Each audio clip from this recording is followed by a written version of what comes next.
abatement in India is concerned, we are very much aware that abatement we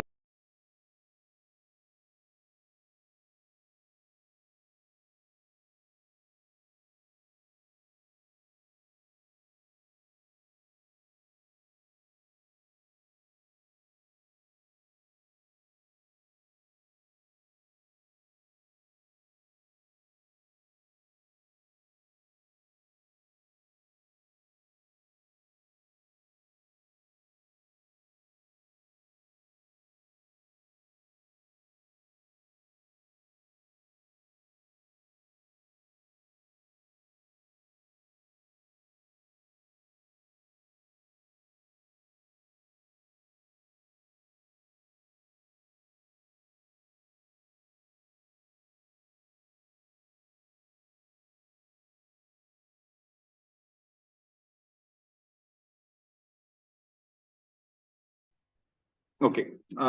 Sorry for that slight bit of slag. Hope I'm now audible again. Yeah. Am I audible now? Yes, sir. Yes, sir. You are Yeah. audible. I was also trying to find out what happened all of a sudden. Yes. No, suddenly there was a lag in between. Fine. Yeah. So I was saying that, abatement, as a matter of fact, what has been done that we in Indian Penal Code, we're looking at abatement only from a point of like somebody instigating the other. We never thought that can it be from outside India to a person in India. So that they tried to cover under BNS under section 48, which is quite a unique approach. Somebody who is instigating from abroad is also getting within the extraterritorial limits of India. We always preferred it under section 345 of original IPC, if you remember, which talked about intra-territorial and extraterritorial jurisdiction of India. But now they are expressly saying that if somebody is abating a person from abroad, he is also within the scope of this scenario. So big change, a very vital change that way if we see. Then as far as rape is concerned, I think under section 69 of BNS, a very nice thing has been done. That complexity of arrangement of sections, which was earlier there regarding the Indian Penal Code, is removed. What used to happen that if you remember 376, we had A, B, C, D, categorizations. Now they have a very simple understanding now. This is good for the purposes of police, I believe. What is done is that rape, we all know, as a matter of definition, we already have a sexual intercourse without consent is determined as a rape. But together with that, there are some possibilities where we have considered it in the past also, that consent is sought by deceit. So now we had some fragmentation under 376 that ABCD, that what happens if a consent is sought in the pretext of marriage, what happens if it is done in pretext of, let's say, promotion or some kind of a benefit, and so much and so forth. Now they have done a very nice thing to include under section 69 in one go, that all those sexual intercourses which are actually under those deceitful intercourse, we can say that there are false promises made for marriage or employment or promotion or by suppressing identity, those kind of things, those are clubbed together. Now when I say that those are clubbed together, it's of a vital importance to note that now neither police nor any person would be confused to say, in which ABCD I should go for when it comes to like deceitful sexual intercourse, in terms of if a lady is trying to get the promotion in a job and the boss is harassing her and then he has committed rape to her without her consent. Now that segmentation is gone. We are more focused towards it now. It is completely two categories of rapes now. One is actual physical rape, where the man has forced himself on the woman, and on the other side there are deceitful sexual intercourse. So when it comes to consent being sought by deceit, it is categorized as one. So 69 has more a bit of a clarity, I would say, in BNS than if I compare it with the Indian Penal Code. That's a very pivotal and a very good change. Snatching is a new offense now under, I think, section 304 of BNS, which is, in my opinion, a new introduction in the Indian Penal Code, because we never had a snatching like offense. We always had either theft, robbery, extortion, and so much and so forth. But the best part in BNS today is that what they have done is they have given a lot of discretion to police officer or investigation officer now.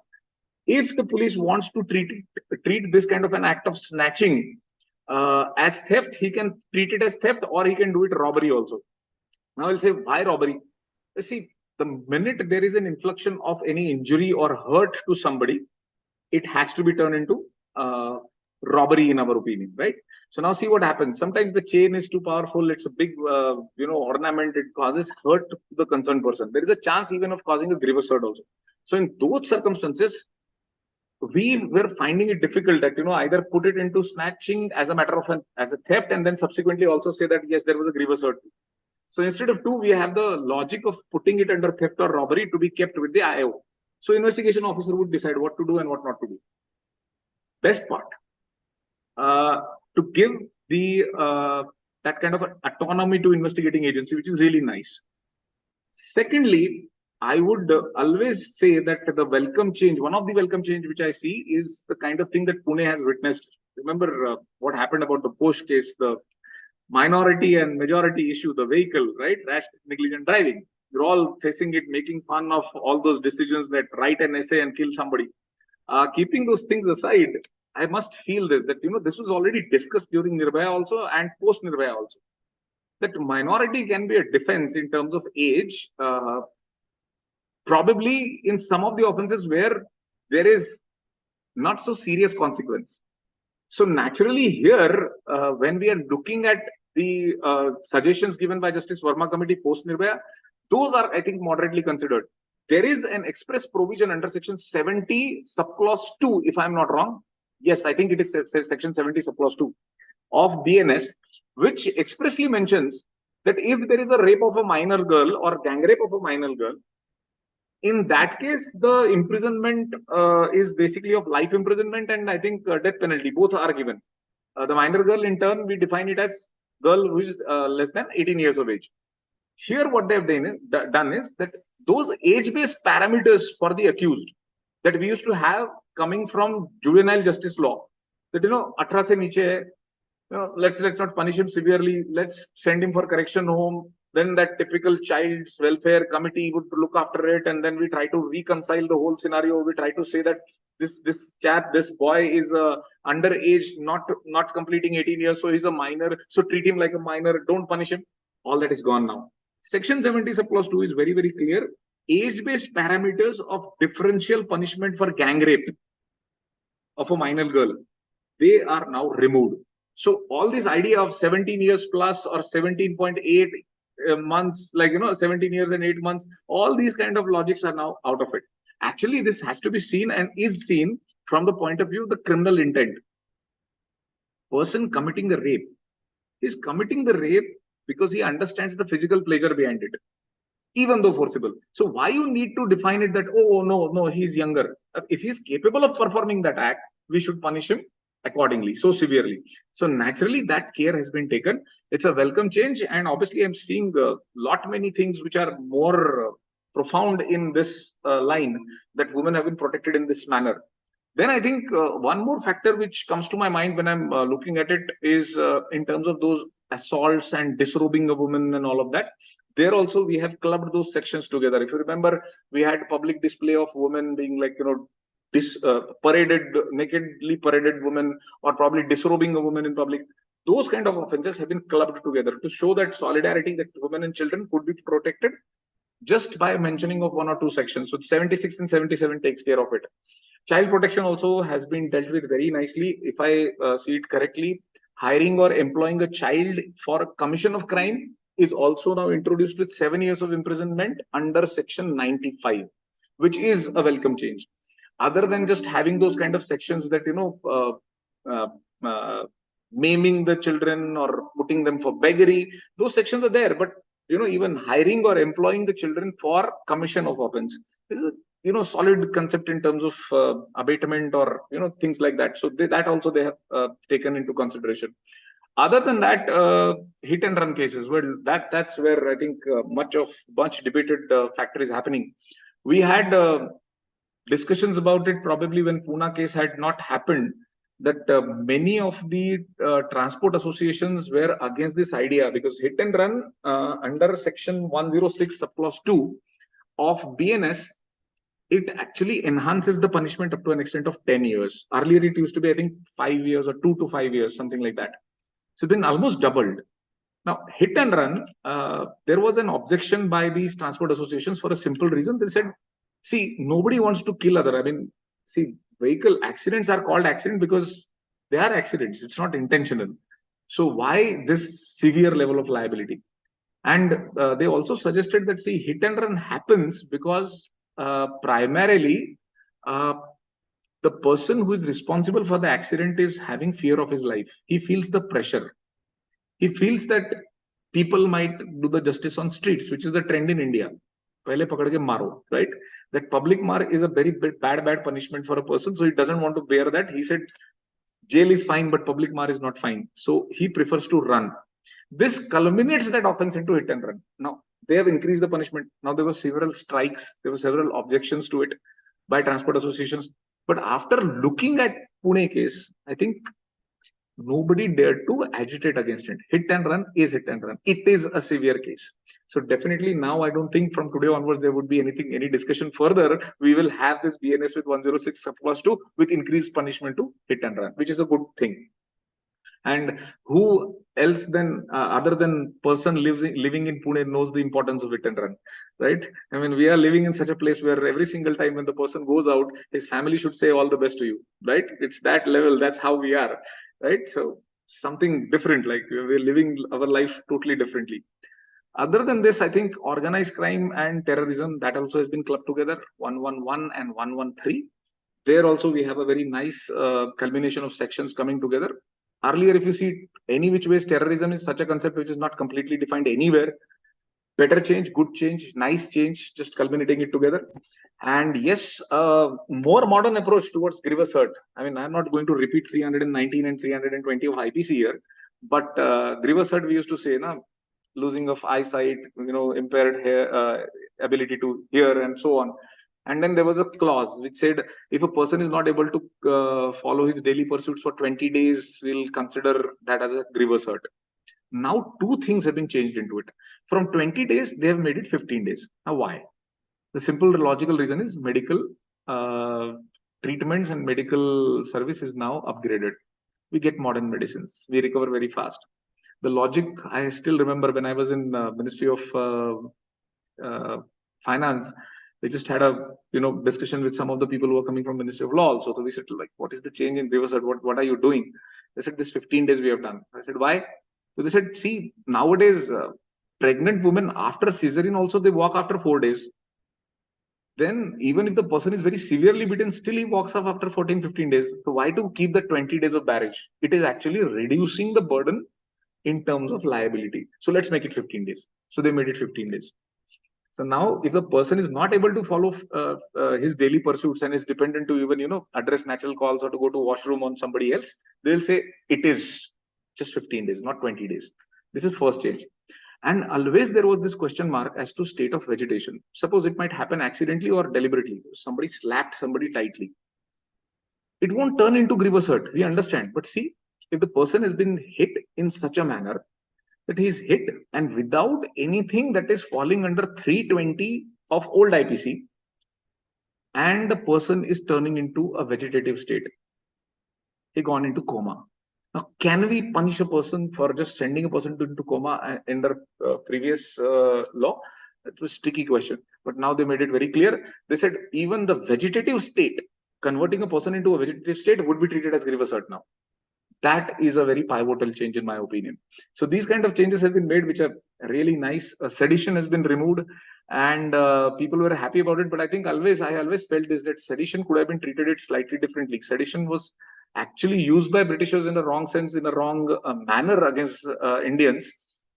It could have been modified a little better. But what government has come up with is more stricter understanding. They have come up with Desha Droha now. What is the difference? See, when I say something is, sedition, I can quote Lokmanya Tilak, our very own Lokmanya Tilak, because he was from Pune. He once said in his speech against Britishers that what are we doing? There are just 4,800 Britishers, Gora people on our land. And that time also in 1910, we were more than 25 crores. So he said, all 25 crore people in India, if they come together and spit, all these Gora Britishers will actually drawn into River Thames in London. They'll go till there. Thuk mein behte hue chale jayenge Britishers. This was his line. Next morning, Tilak publishes this line in his newspaper, Kesari, and for that he was punished for sedition. It was a very angry reaction that he had given as a Krantikari, right? Now, British government could see that it is a sedition. These kind of understandings have to be removed. But definitely, sedition previously also had just talked about two terms. First is dissatisfaction towards government and disaffection towards government. See, anybody from India can show this satisfaction against the government. Anybody can say this, that anybody can easily say that, see, I'm not satisfied with the government. There's nothing wrong in it. But when it comes to disaffection, that there is a difference. Tilak ka statement, थूकते तो Britishers बहते हुए Thames नदी में जा गिरते, might not be as bad as Bharat Tere Tukde honge. Right? There is a difference. So that difference was anyways maintainable with disaffection and dissatisfaction under sedition. But yes, there was objection raised because of freedom of speech and expression. And please unmute yourself. Please unmute yourself. Whoever it is. Prachi. Yeah, so those set of things have been deleted now, and now what we have is Deshadroh. Now, why I said Deshadroh is more compact provision is for a reason. It's more stringent under 152 of BNS, and they are very, very sensible towards this to include something which we had forgotten. That is basically armed rebellion. Now, other than the kind of things that we have, cessation, demand of cessation, country like India can't have this like cessation kind of a thing. So definitely those things have been taken out. And now we have this understanding as to the fact that cessation, if demanded, will now be treated as Deshadroha. Armed rebellion against the government, separatist activities, or you can say subversive activities, those are all considered under this new law of Deshadroha. So that's again a very important change. Other than that, I think they have moderately been understanding about it that, you know, we had attempt to suicide as an offense that is now removed thanks to that Mental Health Care Act 2017. We now counsel a person who is trying to commit a suicide rather than punishing him. Mob lynching or lynching has been introduced, which is really nice. Now, with that kind of an offense, people would figure out that, see, if on the basis of religion, if on the basis of caste, if on the basis of any other discriminative factor, if I'm trying to, you know, catch hold of a person, trying to kill him, probably 5 or more persons, when they come together and do that discriminative act, beating a person on the basis of religion, race, caste, sex, whatever you call it, then it would be lynching. So definitely there is a separate provision for that, made a very profound understanding regarding that. Other than that, I think another provision which catches my eye is mischief, public mischief related offenses.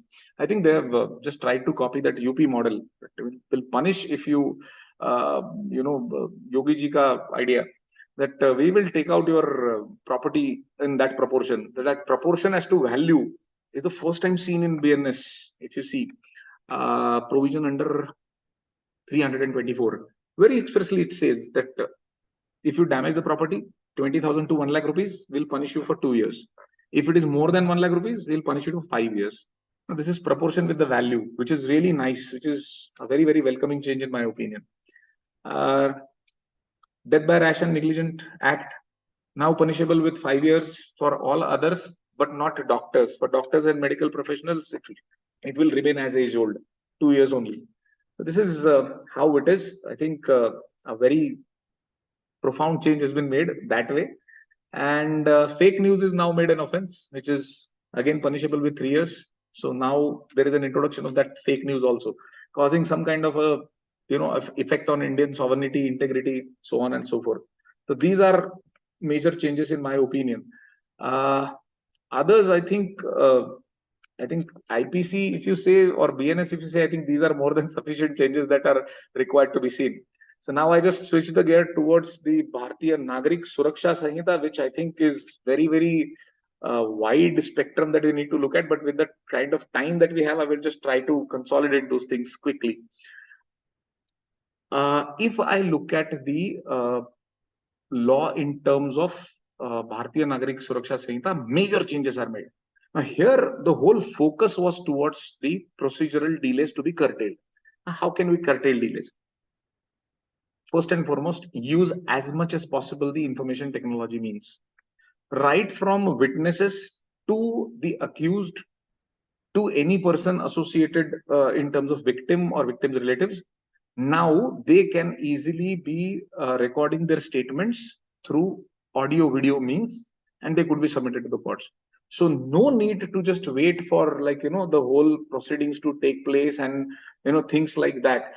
We are now safely placed in our terms, I can say, uh, especially for the purposes of recording the statements and all of that on video conferencing, which in my opinion is a very nice change. And I think that is something which we were seeking. We are living in the country where we had everything possibly been done on IT means nowadays. Now, why not to just depend on that kind of a thing when we are recording the statements?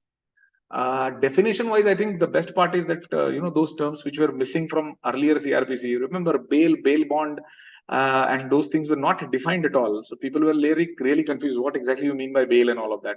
So now you will see electronic means, bail bond, surety bond. All these things are defined under BNS, which is a very welcome change required.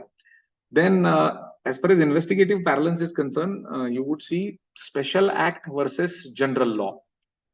There was always a debate regarding it, which should prevail. So now they clarified it. First ever time you will see a provision expressly being stating this, that in terms of procedure, if there is a conflict between separate special law and general law, special law will prevail. That is there under section 2(1) subclause L. Profoundly says this, expressly says this, which is really nice. They changed the hierarchy of the judges also in terms of just having that word atirikta or additional. Now we have a very clear cut understanding that we don't have additional session judges. They're all session judges now. It's a really nice change. Metropolitan magistrate or chief metropolitan magistrate. So that word metropolitan is now removed. Instead of that, we will have judicial. So either there is a judicial magistrate or there is a chief judicial magistrate. So that way we will see no archaic term of metropolitan to be seen in modern law now. Then we also have a very nice fill-in for giving the power to district magistrate or a collector. See, many places in India had a challenge that they had the law enforcement agency, but not the prosecutors, not effective prosecutors, so to say. Now, what started happening because of that is someday in some district there would be a challenge that we don't have many prosecutors, so you run behind the whole process. Then some fine day the advertisement would come. After 6-8 months the exam would be conducted. Then after 1 year the appointments would take place. Too much of time lag. Now what they did, district magistrate or collector can send a notice to the state government stating it very clearly that, see, we have a lack of assistant public prosecutors, please appoint them. So it will be based on that 7 years of experience. People could be appointed very effectively, very quickly, rather than wasting time on having those kind of, advertisements and things like that. So it is a better change. It's a very good change. So that has been done. Then we have director of prosecution, a new concept. I think their performance evaluation was never done, prosecutors. Now we have Directorate of Prosecution provided under section 20 of BNSS. Automatically what will happen, there will be officers like, for example, Director of Prosecution, Deputy Director of Prosecution, Assistant Director of Prosecution, those who will directly see what exactly is the progress in the matter and how exactly people are acting in terms of prosecution's case. So yes, evaluation is possible as far as performance by prosecutor is concerned. It's a required thing, very much required thing as a matter of fact. Judges already, as I said, community service punishment they can grant. They have discretion to grant it. Even fine they had increased. That is also a very nice thing. Then there is also a factor which is very important, especially for the protection of people who are 60 and above in their age, those who are infirm or those who are having physical disability, and obviously women. If we are arresting them as a matter of procedure of arrest, there is a change. Under section 179 as well as section 35, there are two provisions which say that only the superintendent of police, deputy superintendent of police to be very precise, can give the permission, and then only you can arrest a person who is 60 and above or is infirm. So we have tried to take care of those people who are acute patients, or they're having illness which is acute and they're above 60 years of age. That way we have done it, and we are not mandating them to be taken immediately in arrest, especially if the punishment is less than 3 years. There we have this rule prevailing that you have to take permission of DSP first. Then regarding the witnesses, we cannot compel a 60+ age-old person or infirm person or aged person with illness to attend the court. He can easily attend it with the videography. That's how it is. Then as far as public information systems are concerned, we're gone from the generation. I'm not that old, but still would say this. I mean, police station, it comes with a whiteboard in our mind that, people are writing it out, that how many cases are registered, how many people are arrested, their names and that data that they had. Now it will be all digital. There would be a designated police officer who will be appointed in every police station as well as district headquarters. And those persons, those police officers who are arresting any person under any charge, they will have to feed the data to them. See, we have arrested a person under this section, his name is this. This is how it should carry it further. So it's a good change. Public information system would increase. It will be better because then we will have lesser amount of habeas corpus cases. And, people would otherwise arrest done, not notified, not aware of family members filing habeas corpus. That would be almost like going out of the system now because of this public information system. It's a good change. In terms of arrest, they have done a very nice thing regarding handcuffs. People were always confused about it, that whom to handcuff and whom not to.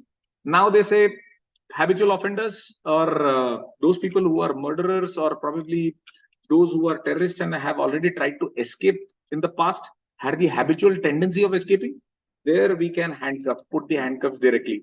No need to just think over it that what manual says or what it says. CRPC section 43, sorry. BNSS section 43 subclause 3 expressly mentions about it. Then we also have a time bound for private arrest. We know that private persons can also arrest any accused. So when we arrest a private person, the clarity is that if the private person is arresting an accused, within 6 hours, he should be producing the arrested person to the police station. Earlier, there was no such timeline. I mean, private arrest was strictly private. People used to beat up the concerned accused and they would give him public mark. There would be nothing in terms of records. Whenever he's being brought into police station, from that time onwards, the arrest was recorded. Now, what they are saying is, if individually, privately, if you arrest a person, we will have a clarity as to that we will not be giving much of times. Within 6 hours, you have to produce the person to nearest possible police station. That's a key factor, key change. Then we also have a mandate on medical examination. Medical examination report shall be submitted promptly by medical practitioners. That is what the mandate under section 51 of BNS. And major changes with respect to those kind of offenses where, see, the investigating officer primarily might say that I want to go ahead with the medical examination. Accused ko leke chalo. Let's accused take and have his medical examination, because there can be collection of evidence through that medical examination as well. But somewhat I feel that was not sufficient, because certain crimes require certain specific types of medical examinations. Now, generic medical examination, if it is done, and subsequently if the officer thinks that iska spectrography karte to better tha, his DNA test should have been done. हमने सिर्फ general test कर लिया. So those things now are addressed. Now BNSS says additional medical examination is possible under section 53. Additional medical examination. This is something really different. Already there is one medical examination done, but now we want to do a specific one. They say yes, absolutely possible. There is no problem with that, right? So it's a big change. Then I think in terms of medical examination, there is one more factor. As far as rape is concerned, if a medical examination is done in case of rape as a matter of offense, or sexual assault as a matter of an offense, then medical practitioner is bound to give his medical report within 7 days, which is substantial, which is a very good change, right? Then, because earlier we used to aware that, we used to get time lags in between, and then there is challenges to evidence and things like that. So now it has been curtailed. Summons, a major change in summons to 63, 70, 64, those kind of provisions. If you see in BNSS, they say now electronic summons are also acceptable.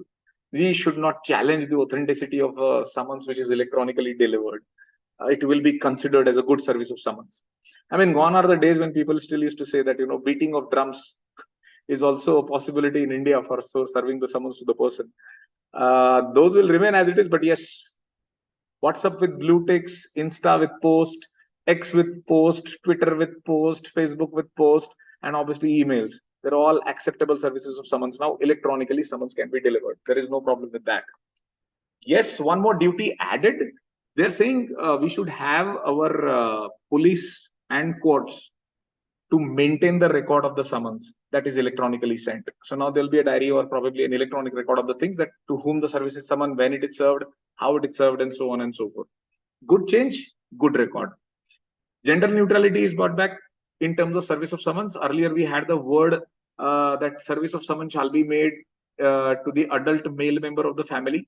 Now it is said as adult member of the family. So women can also receive the summons. That's a good change. Section 66 of BNSS.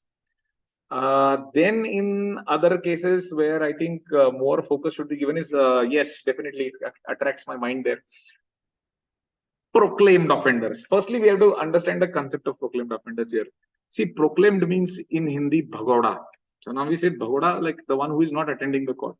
But here, please understand, he is not attending the court, so he is proclaimed. Doesn't mean that he is not in his house. He can stay in the house without appearing before the court. Still, he could be proclaimed offender. And what is the effect when the court is declaring him as proclaimed offender? Once the court declares somebody as a proclaimed offender, the idea is that his property can be attached by the court, which has to be taken note of. Now, what we have provided for is that such proclamation can happen against all those criminals who are punished or wherever they have committed the offense of more than 10 years of imprisonment or more, which is a good change. This expressly was not there under earlier CRPC. Now they have introduced this way. International assistance in terms of proclaimed offenders or those who are, staying out of India. We know in the past we had 166A and B, so letter rogatory and things like that. Investigation abroad is not something what is shown on Bollywood movies, right?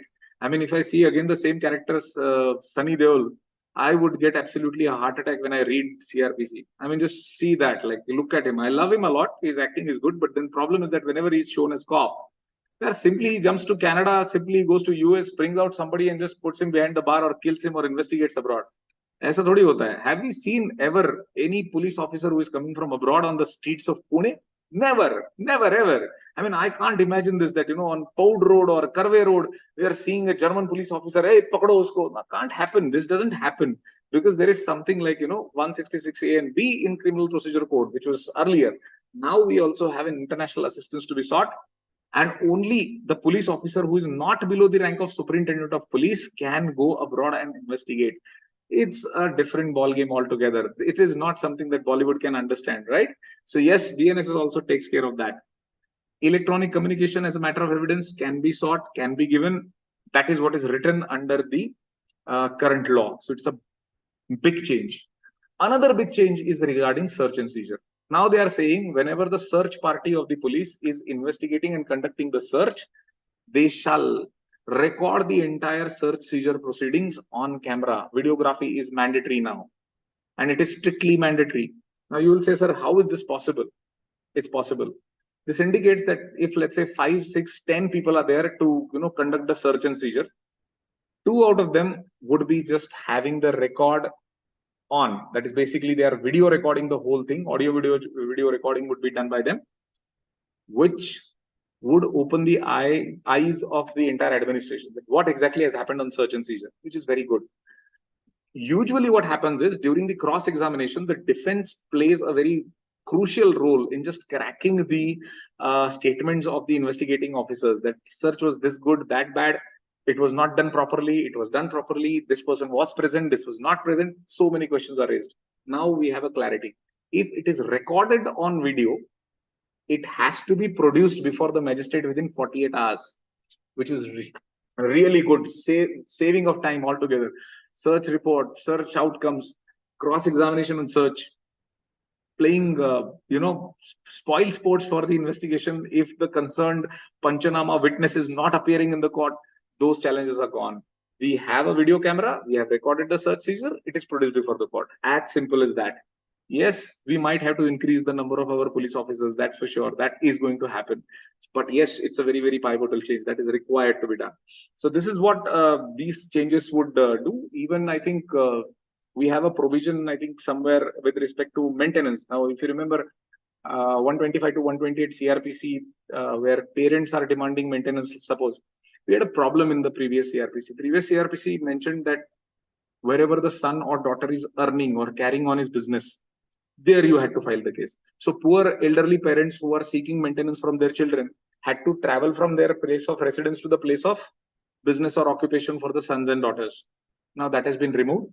BNSS now says that elderly parents can file the case in their own cities.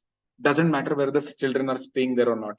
This is really an important piece of change, in my opinion.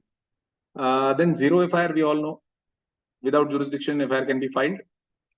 Big change, very good change. That is also anticipated. That has also been done now. Zero FIR is maintainable without even the jurisdiction. Also, in any police station, you can file the FIR. In addition to zero FIR, they also made a concept of EFIR under section 173. Abhi pehle wala jo 154 tha, now it is 173, new CRPC.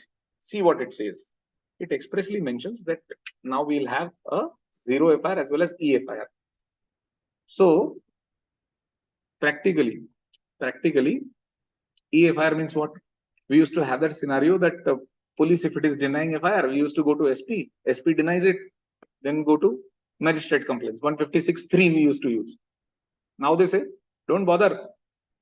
We have the portals, directly type your EFIR, give your phone number and just send it. Ho gaya, FIR registered. Good change. EFIR is acceptable. But then there is one small change. Within 3 days of filing an EFIR, printout shall be taken and signature of the concerned person, informant, shall be taken. It's a mandate. It's good. Suppose now there is a question, a practical question. Suppose tomorrow I file an FIR online and after 3 days say, sorry sir, I don't want to sign now. Now what? Now this is a headache, right? There is a solution for this. See, FIR is not mandatorily to be filed by somebody else. It can be done suo motu also. See, suppose police was patrolling and suddenly finds out that there is a crime existing. He can register an FIR, right? So same way it can be done. So there should not be any confusion in the mind of the police officers that that is also taken care of. Very nicely written under section 173 if you see it correctly. Then we also have a change in terms of the copy to be received. You know that victim as well as the accused are expected to get the copy of FIR. Now they've expressly added the word. They should get the copies for free of cost. So that is another thing which is really nice. Again, in the same section 173. We know the conflicting decisions of the Supreme Court, also another very important subject matter. We know what has happened due to Lalita Kumari and Arnesh Kumar, right? Lalita Kumari suggests that the decision of Lalita Kumari suggests that within if the offense is if there is a cognizable offense, FIR must be filed. Now there is suddenly Arnesh Kumar which says cognizable ka matlab kya hai bhai? Cognizable is basically arrest without warrant is possible. Police can arrest without warrant. Suddenly what they are saying now in Arnesh Kumar? No. If you are arresting, please ensure that 7 years or more, then only arrest. Otherwise, don't arrest. If you want to arrest a person who has committed a cognizable offense which is punishable more than 3 years, less than 7 years, write the reasons. Writing of reasons is mandatory. If you don't want to arrest, then also write the reasons mandatorily. This created a kind of a situation. So they said now conduct a preliminary inquiry. So now they are conducting a preliminary inquiry. Now within how much time it should be done? Otherwise the preliminary inquiries might end up after 5 years, 10 years. So substance of the offense is gone. So to avoid that, they said 14 days of timeline. And yes, permission of Deputy Superintendent of Police is necessary. It should be seen differently. And yes, making of FIR should be seen from the pretext of how exactly we want to carry it further. Best part is that recording of that concept of preliminary inquiry together with police officers is necessary not only for the police officers, but also for the magistrates. See what happens in magistrates' complaints. When offense is non-cognizable, we go for NC. NC is basically what police does is makes a police report, records the statement and gives it to the magistrate. So magistrate would decide whether to send a warrant or to start the proceeding and so on. Now, like what we had as a matter of provision under 156 subclause 3 magistrate complaint, they had the same thing under 173 subclause 4 with slight a bit of change. If FIR is not registered, then also you can go to magistrate. Otherwise also you can go to magistrate. There is no problem with that, which is a very nice change. So that is something which I think is important. Other than this, we have a very major change in respect of forensic investigation, which we never talked of in the past.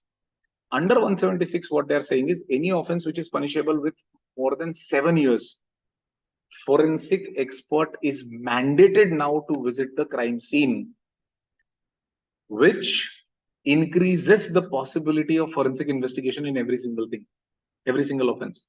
More than 7 years, if it is the punishment for the offense, forensic expert must visit, shall visit the place of crime. Really nice. This reminds me of another law which was brought in the year 2022. It was a first step towards the forensic investigation in India. The name of the law was Criminal Procedure Identification Act 2022. I think it got just unnoticed because, that mandate, that power was not there. What they said in that law is that state shall notify that law. So those states which thought that forensic investigation is possible in their state, they applied it. In my opinion, I think UP, Delhi, Gujarat are the 3 states where already the Criminal Procedure Identification Act 2022 is in operation. In Maharashtra, they have not done it. Now you'll say why that act is important. Well, I'll tell you why it is important. They said that any offense which is punishable with 1 year or more, in all those offenses, the convict's DNA profile shall be taken. So suppose after 1 or 2 years, when the punishment is complete, that man is out in the society, scot-free now, completed his sentence. If he commits another set of offense, his profile is there with us. Now they are saying forensic investigation mandatory. So what will happen? On the offense, on the crime scene, we will have forensics evidence readily available, which is collected by forensic team. Now just compare it with the the DNA profile that you have with you, which your state has conducted it, done it under Criminal Procedure Identification Act. So now we are trying to hit that age-old mechanism of proving beyond reasonable doubt. Just imagine the pressure of investigation would be slightly reduced if you start following it. Really nice, isn't it? I mean, just imagine, boss, tera DNA mila hai crime scene pe. Your DNA is already with us. Matching. So, koi proving beyond reasonable doubt vagare kuch nahi. Sara andhashraddha. You were there. Your DNA was found there. Your DNA is already there with us. Don't worry. You are the culprit. We know it. We identified it. Very, very good change. So, something like that they are bringing in. Another change, which is very important, pivotal one. What they have done is, they have tried to inculcate a new practice that suppose a state doesn't have some forensic facility. Suppose in Maharashtra, we don't have spectrographic analysis. Now, spectrography is relating to voice analysis. Suppose the sample is collected by police of voice recording, and that has been produced in the evidence, but we don't have, we have caught the culprit, but we are not able to create that comparison spectrography, because in Maharashtra, we don't have a spectrographic analysis, for example. So now it is permissible that we can take it to the state where it is available. So let's say Hyderabad mein it is available, or let's say Gujarat mein it is available. So let's say it's available in Delhi. We can collect it. But they also created a mandate. Suppose you don't have a facility in your state for some kind of forensic investigation or forensic test. Within 5 years, you have to implement it in your state.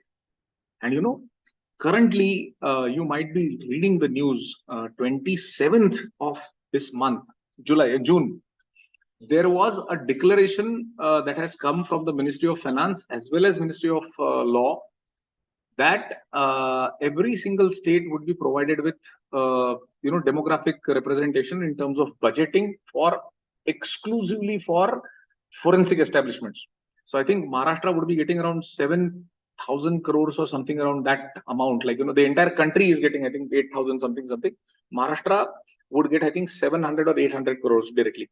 So technically speaking, based on demography, based on population, they are trying to create forensic labs. Very, very pivotal, very, very detailed understanding they have. Good importance being given to forensic analysis, which in my opinion is a very good change, right? So that's something which is there in terms of procedural ambit. I think now I would more than happily switch towards the evidence part of it. But yes, when I talk about evidence, as I said, least possible changes. What exactly have they done in evidence? Technically, I think the first writer of the Indian Evidence Act, James Stephens, just 164 provisions, did a fantastic job. We had the least possible amendments in the Indian Evidence Act, achieved the feat. I mean, just imagine, we changed our constitution hundreds of times, but we had to very rarely see the change in the Indian Evidence Act. Sometimes I feel that James Stephens, probably in his past birth or next birth, was in Pune. Why? Punekars are best known to use of their words very carefully, right? I mean, we insult people in the least possible words. Stephen had the same ability. With the least possible words, he explained what evidence is, right?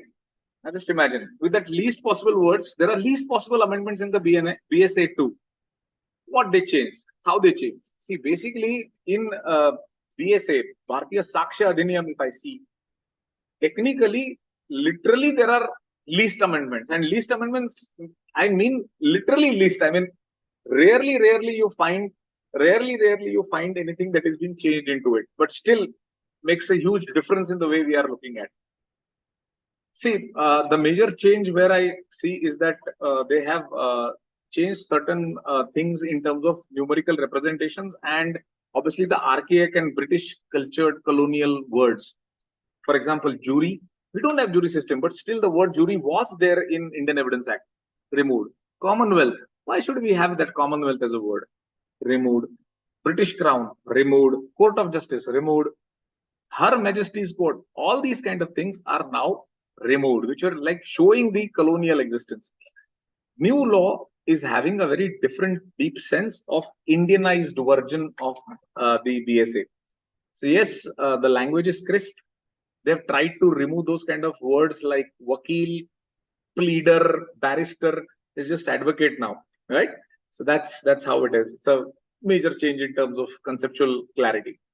Then what I see is a major change that has been done is with respect to documentary evidence, which includes the electronic evidence. How? Well, we all know that there was a huge confusion because of the demand of 65B certificate. There's a very simple analogy to draw here.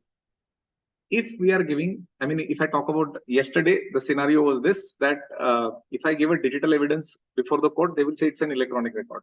So if it is original, they would say what? No need for 65B certificate. It is original, it's a primary evidence, we are accepting it. But suppose you send a copy.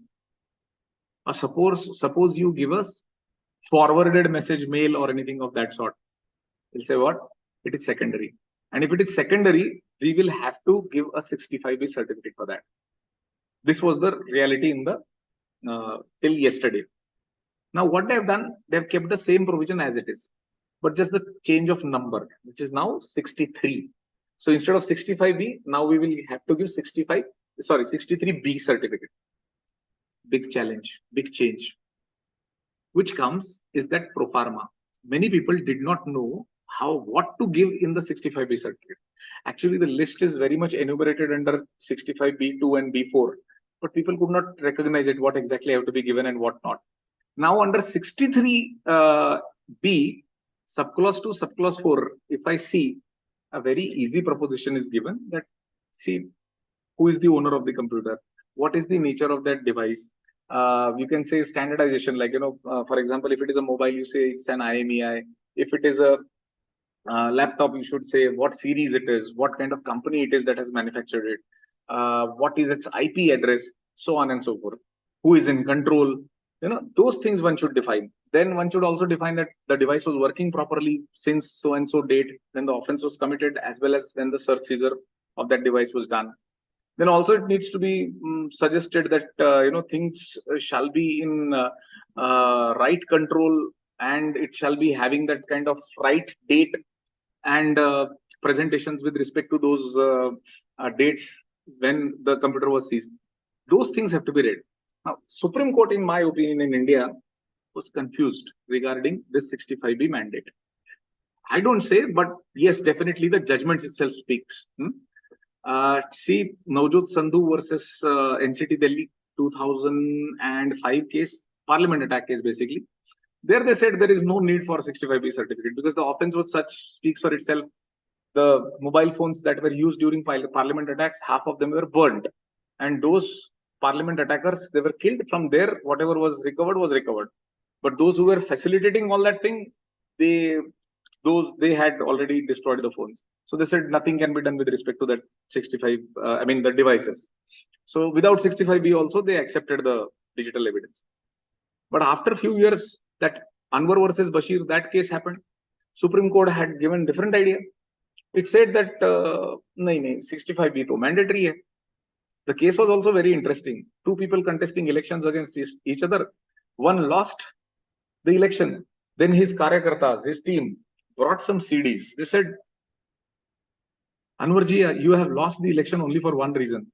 The other side which won the election has actually created defamatory songs against you and has circulated the CDs all across the constituency. So you lost.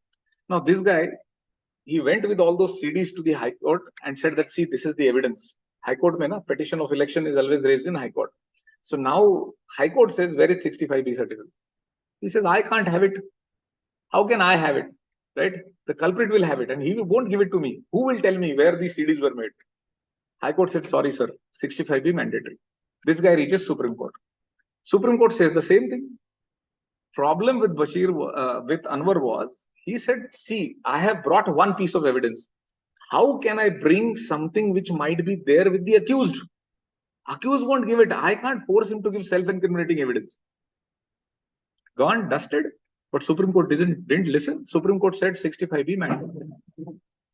Now, that decision actually was a wrong decision, but still, was there. What happened because of this? Anwar initially lost election, then lost the case. 65B mandated.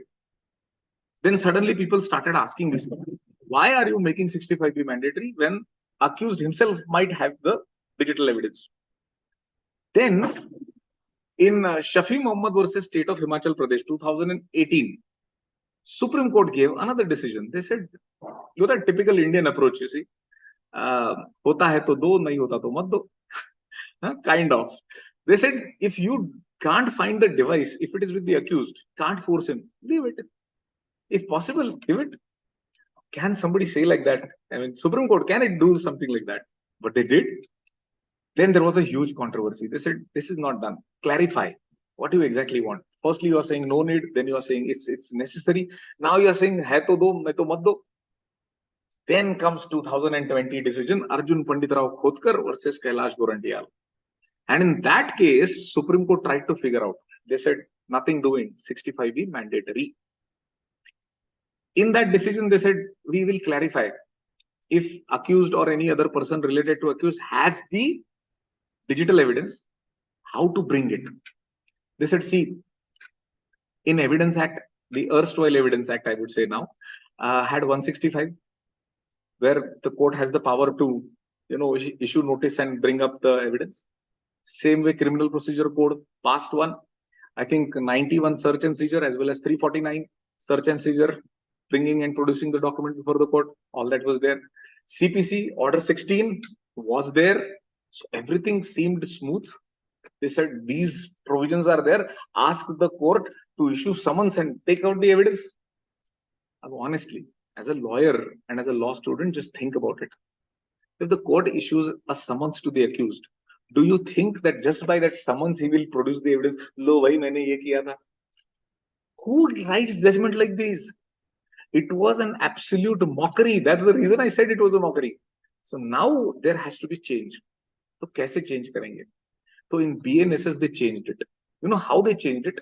They kept 63B as it is. What was there in 65B, same is there in 63B now. But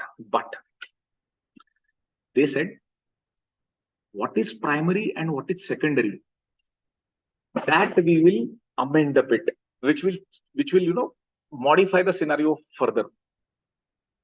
Under new BSA, Bharatiya Sakshya Adhiniyam, if you see section 57 and clause 4, 5, 6, and 7, 4 clauses. Those things which were earlier considered as secondary are now considered primary.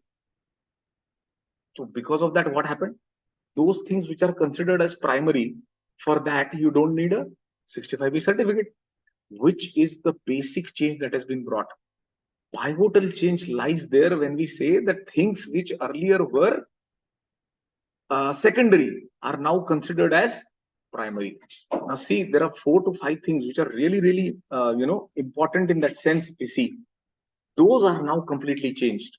Just imagine that things like those matters which are consecutively being stored. For example, sometimes we see there are video records of a crime. A witness is recording it on his phone. First video done, witness is scared that probably the accused is looking at me and might hit me, might kill me. So what will he do? He would try to shy away from the accused. Pehla video banayega, he would try to hide. Again, when the chance comes, he would try to record. So there are 2, 3 videos of the same crime scene that he has captured. Earlier, what used to happen? Earlier, there was a challenge. There was a problem. We said that all those, badges or rather batches of those evidences were not considered primary. You had to generate the one same simple video to produce it as one primary evidence, which was a challenge. Modification could be seen. Now they are saying nothing doing. Those simultaneous videos that are recorded are also considered as primary evidence. So there is no need for 63B certificate, which is a very good change. Secondly, they are saying if the custody is proved that it is proper. For example, recently we had a situation that a petrol pump was attacked, robbed. So there we had all those CCTV footages produced that. So now the accused is challenging the agency which had AMC for annual maintenance contract of CCTVs on petrol pumps. Now it is not providing the services. So who are you to give us the CCTV footage? So we said, boss, petrol pump to hamara hi hai na. How come that CCTV cannot be given? So now these kind of questions will not arise in court, because now they are saying under clause 5 of section 57 that if the custody is proper for digital evidence, it will be treated as primary evidence. Major change. Video recording, simultaneous video recording, transmitting footages which are broadcasted through social media will now be accepted as primary evidence with authenticity, no doubt.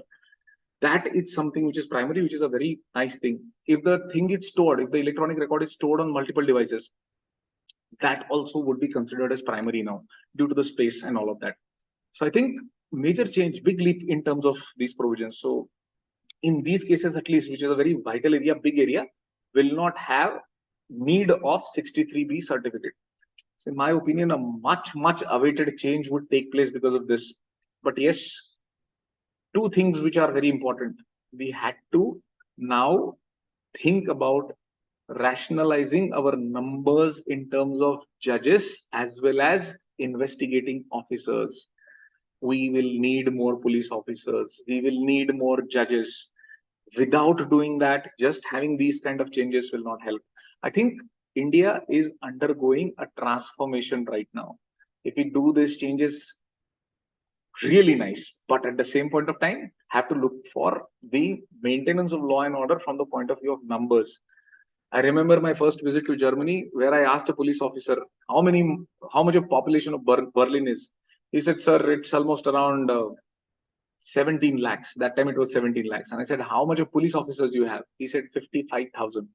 And I was amazed. I said, see why Punekars are loved all over the world. With 50 lakh of population, we are just having 4,000 or 5,000 police officers maintaining us. Adverse proportion. I hope these numbers would change.